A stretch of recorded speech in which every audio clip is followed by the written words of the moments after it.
Hey, my name's James Nicholson and welcome to my YouTube channel. Now in this video, I want to talk about what happens at the end of an interest-only mortgage.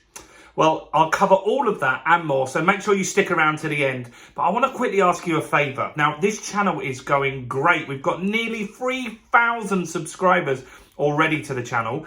Quick question. If you haven't subscribed already, can you quickly smash that subscribe button and hit the bell notification?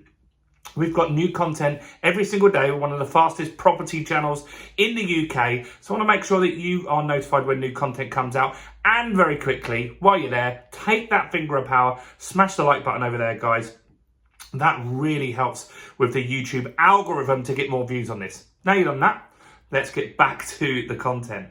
Well, look, there are two types of mortgages that you may have heard of or may have, right? First is repayment, and the next is interest only. Okay, so what's the difference between those? Now, a repayment mortgage is generally what you have on a residential property, right? On a residential property. And so that means that every single month you will make a payment, and that will pay off the interest that you owe the bank, and it will pay off the debt that you owe, right? And so if you had a property, you had it on a 25-year mortgage, you'd owe this much money, and over time it's going to decrease how much you owe until it gets to zero. Down here, let's just say this was £100,000 up here, right? We're going to try a different colour pen for the first time. This could be good, right? Now, if you had an interest-only mortgage, the debt that you owe for the time of the mortgage would stay the same. You see, you're just paying off the interest. So on a residential property, the bank wants to make sure that eventually you owe them no money, because unfortunately you're going to die. And so they want to make sure that there's no money owed, because you're the person that's responsible for paying them back, right? Now, with a buy-to-let property, you're not the one paying the mortgage, really. Well, you are. You're the one that actually physically pays it, but it's the tenant, right? It's an investment. And so you're going to get more money than the mortgage is anyway. And it's the tenant that will pay this for you. So repayment is for residential. Interest only means that you're only going to be paying the payment that is to cover the interest. And so when the interest rates were good, not today, but they were good, and you could get like a 2.5%, that would mean on £100,000 that in a year you'd pay them £2,500 to borrow that 100,000, which would mean around £200 a month, right? Something like that. I'm not very good at maths, but it's around £200 a month, give or take, right? And so that means it's quite affordable. Now, if you had it on repayment and you borrowed £100,000, then you would be paying maybe a similar rate, but because you got to pay back the capital as well, you could easily be paying back maybe around £375 a month for that, right? So it's more expensive. So why you get an interest-only mortgage is to make sure that your cash flow is maximised from your buy-to-let property, right? So if you had a £100,000 house, you'd probably get around 600 quid rent. Your payment would be hopefully around 200. You'd have 400 left, the spread, and that's what you would take out for your profit and your maintenance, right? But you want to know what happens at the end, right? So you've got an interest-only mortgage, and it's a 25-year mortgage, and in 25 years, you still owe £100,000. That's not good, is it? Well, here's the thing. What happens here is something very magical, which you're hearing a lot about in the news right now, and that's called inflation.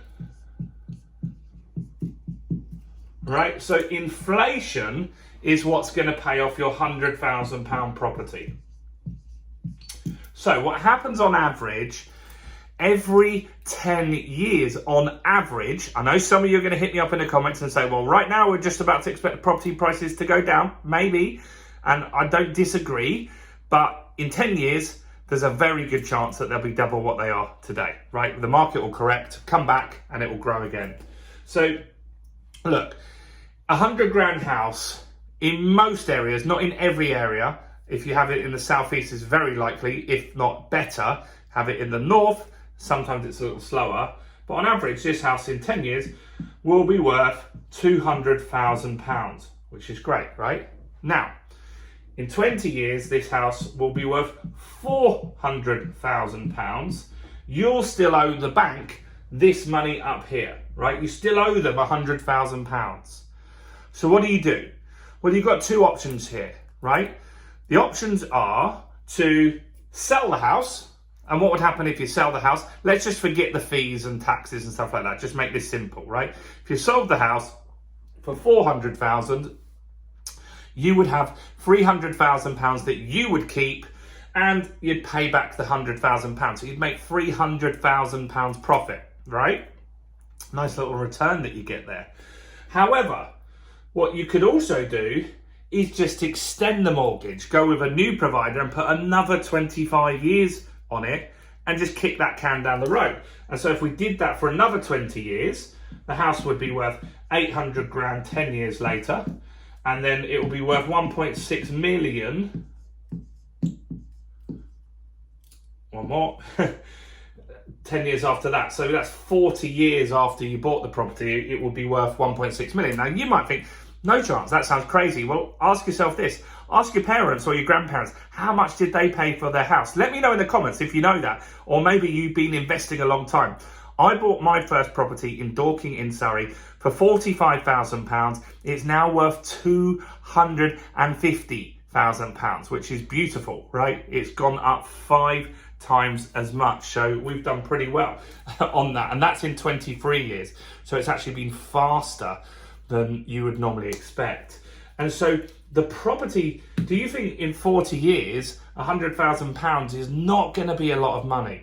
It's not going to be a lot of money. In fact, you would be likely, very likely, that would probably be less than a year's salary for most people in that period of time, right? Or you can sell for 1.6 and keep 1.5 for yourself. Or you just keep that property mortgaged at £100,000, right? This is very, very, very powerful stuff. And so I don't ever really plan to pay any of my mortgages off because it's the cheapest debt you'll ever get. And inflation is paying this off for me. So 100 grand debt today might seem like a lot of money. 100 grand in 40 years will not be a lot of money. And we'll be looking back at that and saying, you know what? The only thing that I wish I did differently was to buy more of those £100,000 houses.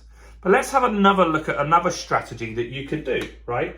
So you buy that house for £100,000, right? Then it's going to be worth £200,000 10 years later. So what you can do against that is you can borrow £150,000. So you could take out some money and then have 2 houses, because that would give you the deposit for a buy-to-let on this. You could now have 2 houses and your net worth would be £400,000. Well, you've got the debt on there, the mortgage, but you'd have a debt on these 2 properties which would be affordable, right? Then, so this house would need 150k mortgage, and that would have one as well, right? Right, so now we've got a 400 grand house 10 years after that, an 800 grand house, and a 1.6 million, right? Because we've taken out some equity from this first house, and then we've bought 2 assets that are going up in value, right? So we'd have £3.6 million worth of property, and we'd owe £300,000. We could definitely leverage. This is leveraging money, guys. And this is very, very low risk. We're not doing this in a particularly fast way. You're waiting 10 years here. Now, you could also take this house at this point and say, you know what? I'm going to take out some money when it's worth 400 grand. So now you can take out 300k from this. right? And you could buy another house, right? So you could use that and have another 400 grand house here.